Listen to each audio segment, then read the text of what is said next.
Hello, friends. This is Darren Hayes of PigskinDispatch.com. Before we take you to your favorite Sports History Network show, just want to tell you a little bit about some merch that you can pick up that represents your favorite SHN podcast. So far, there's t-shirts, coffee mugs, and even books from some of the authors that do podcasts right here on SHN. Who could buy something better than that, than have the history right from the gentleman that you hear talking about it? But we also are adding things each and every day. And where's that store, may you ask? Well, it's at SportsHistoryNetwork.com. Up at the top, there is the SHN merch button. Click on that. It'll take you right to the store, and you can be representing your favorite podcast and show the world that, hey, on the swag that I'm using, it's the headquarters of sports yesteryear, Sports History Network, and my favorite podcaster, the Sports History Network store. Shop there today.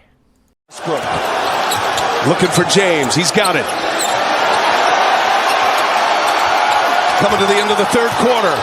LeBron James, a shot at history. LeBron stands alone. The NBA's all-time scoring record now belongs to LeBron James.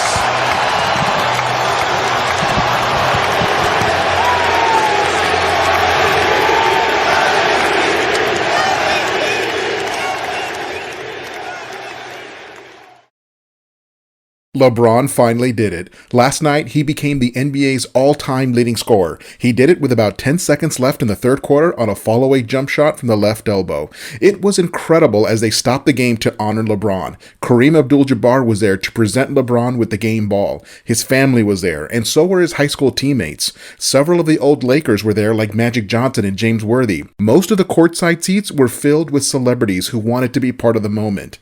The NBA commissioner, Adam Silver, was there to honor LeBron. A record that has stood for nearly 40 years, which Kareem, many people thought would never be broken. LeBron, you are the NBA's all-time scoring leader. Congratulations.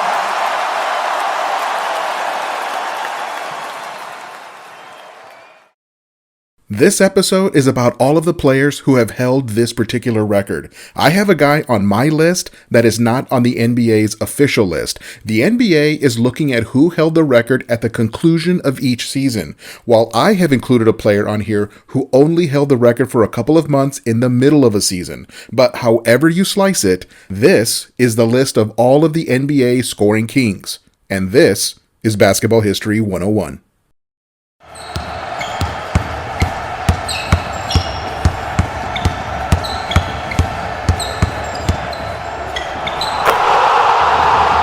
This is Basketball History 101 with Rick Loayza. Welcome back to award-winning Basketball History 101, part of the Sports History Network. I am your host, Rick Loayza, and this is the podcast where we bring to life some of the forgotten stories from basketball history. We are bringing old-school basketball to a new-school audience. And today, we are going to talk about one of those records that many said would never be broken. And of course, we are talking about the breaking of Kareem's all-time NBA regular season scoring record. And I have to be honest, along with a lot of other people, I never thought that this record would ever be broken. When he retired from the Lakers in the spring of 1989, Kareem had 38,387 total regular season points, and I have had that number memorized since I was in high school. That was nearly 7,000 more points than Wilt Chamberlain, who was still in second place at the time. And I have said this before, I was born and raised in Southern California, and I grew up as a die-hard Lakers fan during the Showtime days. Even as a kid, I went to my calculator and quickly figured out that for anyone to break the record, they would have to average 23.4 points per game for 20 years.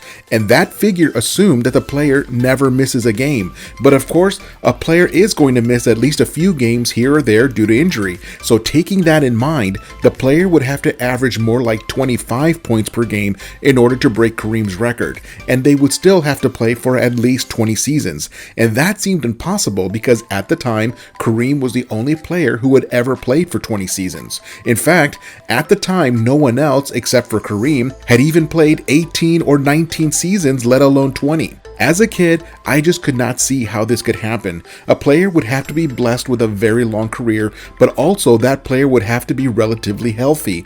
And finally, that player would have to play at an extremely high level for a very long time. Even Kareem only averaged 10 points per game in his final season because he was just old, as he was turning 42 at the very end of that final season. So I wanted to take the opportunity to go back and talk about every NBA player who could call himself the greatest all-time scorer at some point during his career. As of today, the player at the top of the scoring mountain is LeBron James. And of course, it was Kareem before him who stood on the mountain for 39 years.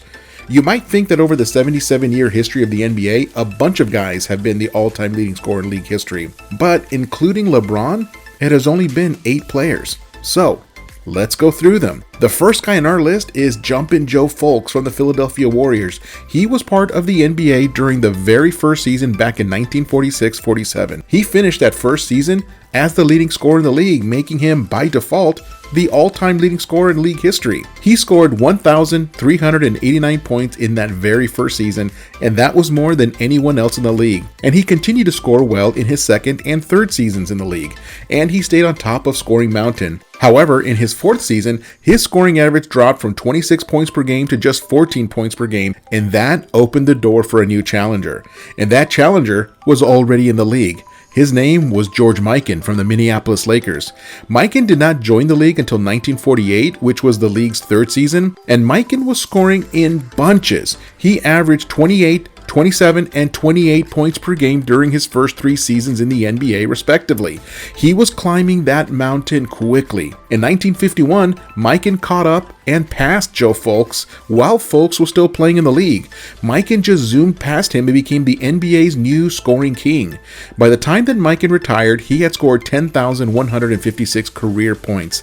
He was the first player ever to score 10,000, and that was an enormous milestone in his day.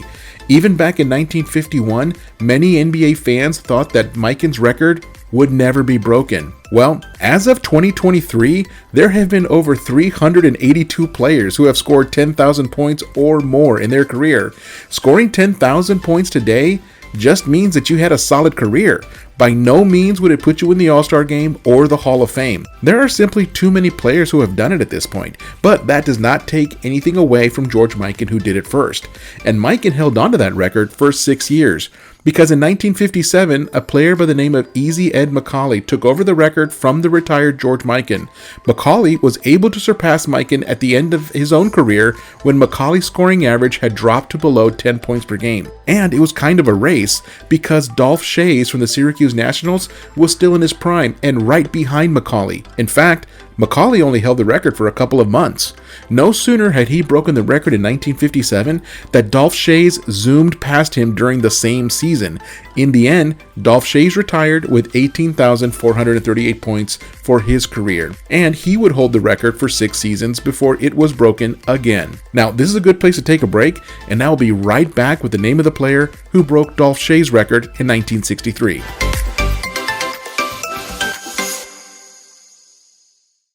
This podcast is part of the Sports History Network, your headquarters for the yesteryear of your favorite sport. You can learn more at sportshistorynetwork.com.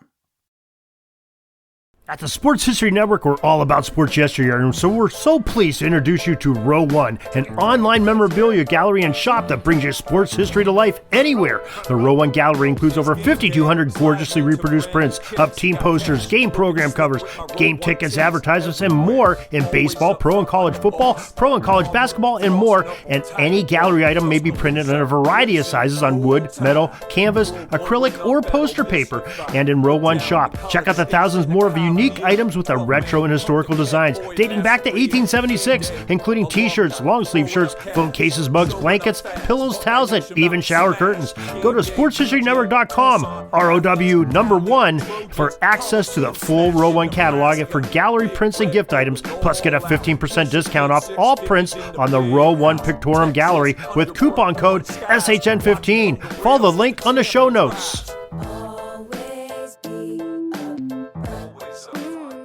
Hi, everybody. Dan and Andrew from Hello Old Sports here. We wanted to drop in and let you know about our latest episode.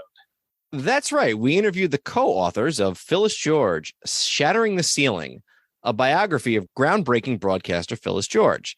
And her life is really sort of a journey through 20th century America, from Miss America pageants to the Kentucky State House to the groundbreaking NFL Today show on CBS, even the Kentucky Colonels of the old ABA.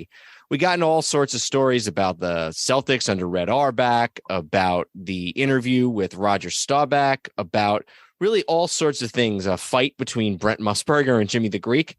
We really enjoyed talking with Lenny Shulman and Paul Volpone, who teamed up to write this book. The book is on sale right now, wherever books are sold. But, within reason. Garage sales, probably not. So go ahead and pick up a copy today. And if you want a chance to win the book, you can go to sportshistorynetwork.com/giveaways and register for a chance to win. Goodbye, old sports. Welcome back to the show, and let us continue with the story of each player that held the title of NBA all-time scoring leader. Now, just to recap, we started with Joe Fulks in 1947.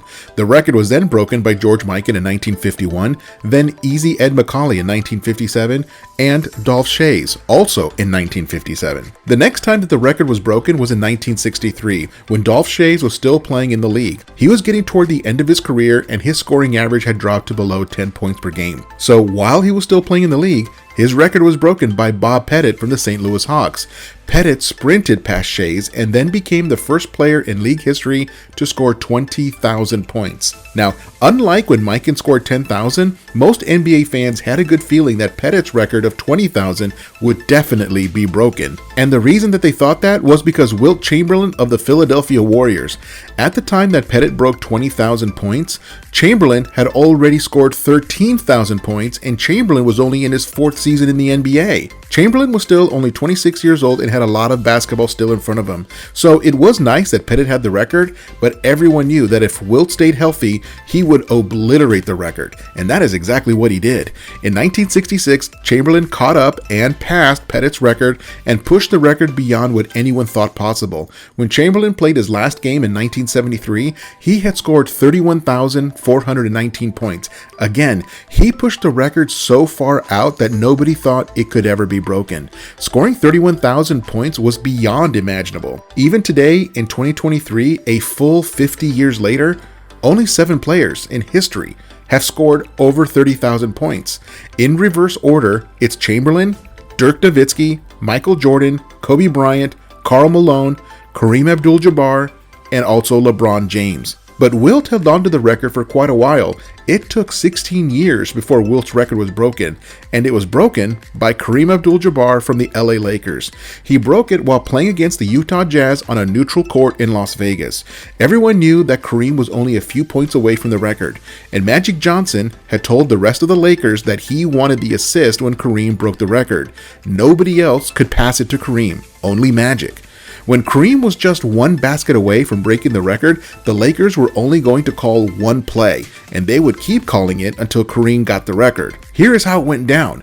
Magic found himself trapped at the left elbow, so he passed the ball to Bob McAdoo, who knew to pass the ball right back to Magic. Magic then raised a number 1 with his right hand, signaling for Kareem to get into the post, just like they had done thousands of times before. Kareem posted up on the right block with 7'4" Mark Eaton defending him. Kareem received the ball from Magic, he faked left, and then the Jazz came with a double team. After coming back to his right, Kareem decided to go back to his left again and away from the double team. But this time, he went left for real. He shot his patented sky hook with his right hand and dropped it in for a new scoring record, and Magic was the first to give him a bear hug. The referees stopped the game as they had planned. Byron Scott, James Worthy, and Bob McAdoo, who were all on the court, came over to congratulate Kareem on breaking the record. Kareem's parents were there and came out of the stands onto the court to congratulate their son. After a short break, they continued the game, and even after breaking that record, Kareem played for another 5 seasons, and he pushed the record all the way to 38,387 points. Now, this time, everyone thought, including me, that the record would never be broken again. It was just too many points over too many seasons for his record to be taken. Like I said at the top, in order to break the record, a player has to average 24.3 points per game for 20 seasons in a row without missing a single game. Also, most players who make it to season 20 of their careers are averaging single digits because they're old. Vince Carter averaged only 5 points per game during his 20th season. Kevin Garnett averaged 7 points during his 20th season. Kevin Willis and Robert Parrish were only averaging 3 points in their 20th seasons. Jamal Crawford averaged 5. Nowitzki averaged 12, and Kobe Bryant averaged 17 during that 20th season. That is about as good as it gets for someone in their 20th year of NBA basketball. As of the recording of this episode, LeBron is averaging 30 points per game in his 20th season. No other player has ever even come close to anything like this. His career average is still 27.2 points per game, which it has to be in order to overcome all the games that he has missed over his career. LeBron is now the 8th player who can call himself the NBA's all-time scoring leader in league history. Of course, he talks about sticking around long enough to play with his son Bronny, and maybe he gets there and maybe he doesn't, but it seems that he's going to stick around for at least 2 more years, which would give him the chance to put the record so far out that people, again, are going to say that the record can't be broken. If LeBron does play for another 2 seasons, he could easily surpass 40,000 career points, which would be an incredible accomplishment. If someone ever comes along to break LeBron's record, it could be someone that's not even born yet. I mean, think about it. When Kareem broke the record on April 5th, 1984, LeBron was not born yet. He would not be born for another 8 months. So it is feasible to think that whoever breaks LeBron's record is not born yet. Or if they are born, they are probably still a little kid living in Slovenia or Nigeria or Chicago or Philadelphia. I mean, who knows? But it will likely be a while before we see it broken again.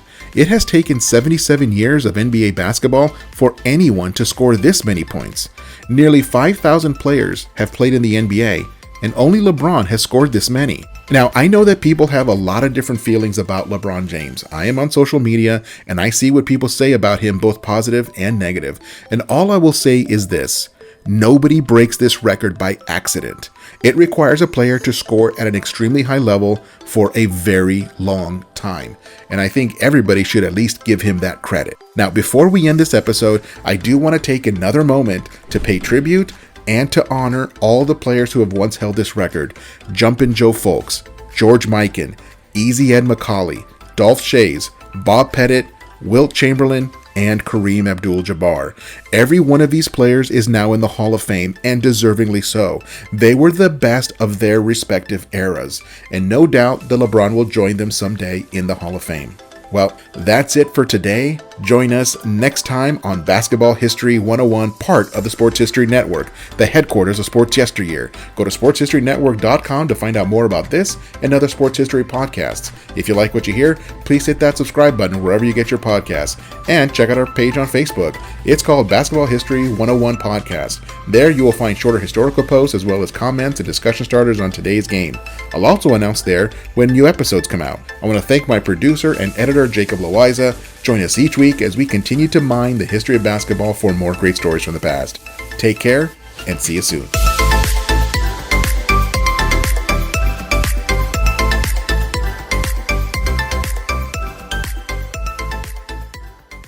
Hey there, sports history fan. This is Arnie Chapman, aka the Football History Dude, and I hope that you enjoyed this recent episode presented by the Sports History Network and were able to learn some good old-fashioned sports history knowledge nuggets. I started the Sports History Network back in 2020 with the mission to help podcasters find a community of like-minded sports history nerds, as well as helping aspiring podcasters to start their own shows.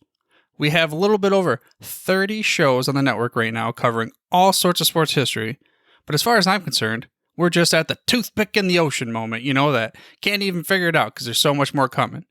We wanted to create the ultimate headquarters for sports yesteryear, starting with Podcast Network and our website, but we're going to continue to move into other mediums as well. And here's the cool part, because we want you to be part of our team.